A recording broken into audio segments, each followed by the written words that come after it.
Okay, so this is a quick video on the effects of and the reactions in Germany to the Treaty of Versailles. Year 10, this is something that we've been looking at this week in lessons. Year 11 is obviously something that you need to know about for the March mock and obviously the real exam in May. So very, very important for any GCSE students who are watching. Now, I've briefly touched on the effects of the Treaty of Versailles in a previous video on the Treaty of Versailles. So again, if you are unfamiliar with what the Treaty of Versailles is and you've completely forgotten, probably a good idea to watch that video first. In that video I go through what the Treaty of Versailles involved, the different clauses and the different things that Germany had to do, or the punishments that Germany received as part of that treaty. So if you're unfamiliar with what the Treaty of Versailles is, probably a good idea to go and watch that one first, because in this one I'm mainly going to talk about, again, the effects of it and the reactions. So if you don't know what the Treaty of Versailles is, go and watch that one first. Anyway, what was the reaction? What was the reaction in Germany? Well, in short, the reaction was one of anger, really, shock and anger. Remember that this treaty is labelled as a shameful diktat. Okay, the German representatives call it a shameful diktat. This is something that the German representatives have had no say in, and they are forced to accept it. Remember, the Germans have not been allowed into the negotiations, they haven't been allowed any say on the terms of the treaty, and they are forced to sign it. And initially they do refuse to sign it. Initially they say, we're not signing this, it's too harsh, it's totally unfair. But the Allies just threatened to start the war again. And naturally the Weimar government know that they can't fight the war again. Germany isn't too much of a state. Germany will just lose. So therefore they have to sign this treaty. So they do, they sign it. And straight away this turns a lot of people in Germany against the Weimar government. This very new Weimar government that's only just got going is already in a very difficult position given the turmoil that's going on in Germany that again you know about from what we've studied. The Weimar government, the people in Germany just turn against the Weimar government almost straight away because of this. And again, it's something that they've got no real say in, well, they haven't got a say in, and they're forced to sign it, they haven't got any other choice, but the German people turn against it. And that idea manifests itself in this myth, really, of the Dolchstoss. Okay, the Dolchstoss, remember that's the idea amongst many German people that the German people have been stabbed in the back, they've been betrayed by this Weimar government.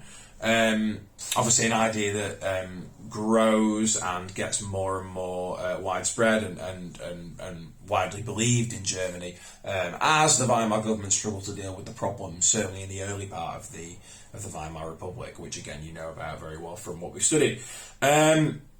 So this obviously also leads to the Weimar politicians being labelled as the November criminals. Obviously the war ended in November, and this government are the November criminals who have stabbed Germany in the back, they've betrayed Germany.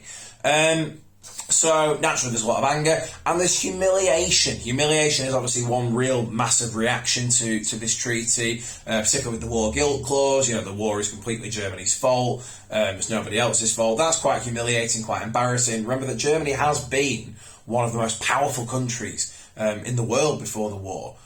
We know all about, obviously, the causes of the First World War, and one big cause is the big rivalry between Germany and Britain, essentially who can be the most powerful country in Europe and essentially the world, economically, militarily, imperially. So Germany has been a hugely important nation, a hugely powerful nation, and for them to sign this treaty and sign that clause, in particular the war guilt clause, it's humiliating. But not only that, not only are the people of Germany angry and humiliated, but you've got to think wider and think about Germany as a country. Well, first of all, its defences have been very, very badly damaged, which I'll come on to in a second, and economically it's been even more damaged. It's been economically crippled. Again, I'll come on to that. So I'll start with defensively. It's defensively weak now because, again, as you know from the Treaty of Versailles, what that involved, it takes away Germany's air force, it limits the navy to just 6 battleships, it takes away the submarines, as we know the U-boats have been very, very important, and limits the army to 100,000 men. So Germany, again, is essentially defenceless. 100,000 men is really a peacekeeping force for your own country, but you certainly can't defend yourself from invasion very well with only 100,000 men in your army. Certainly can't go to war with anybody else, or anyone major anyway, with an army of 100,000 men. So Germany is very, very weak from a military point of view, from a defence point of view. Now, and again, economically, as I mentioned before, Germany was already trying to recover from the war. The war had been very expensive. The war had gone on for 4 years. You know, naturally, the war is going to affect your economy, as it did with all the other countries that have been involved in the war, certainly from a European standpoint. America tended to be were fairly okay, but the other countries in Europe did suffer from the economic cost of the war. But Germany, already trying to deal with that situation, now, as you know, had to pay huge reparations. And these reparations cripple Germany because they can't afford them.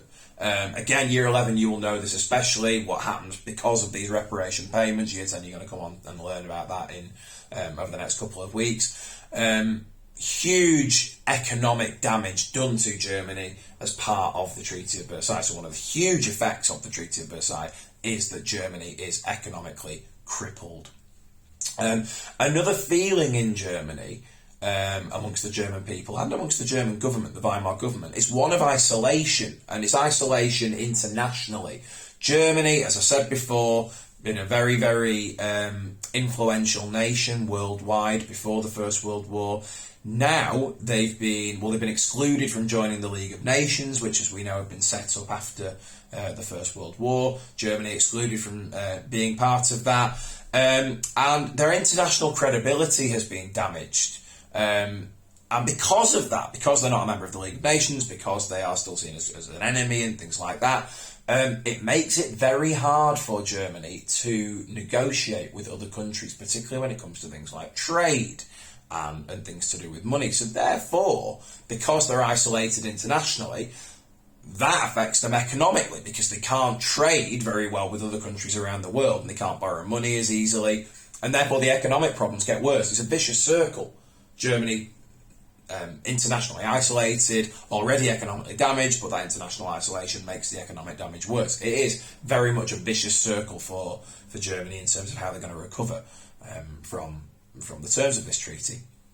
And one way that you might remember some of these things, because we're coming to the end of the video now, one of the ways you might remember some of these reactions and some of these effects is through the acronym HEAD.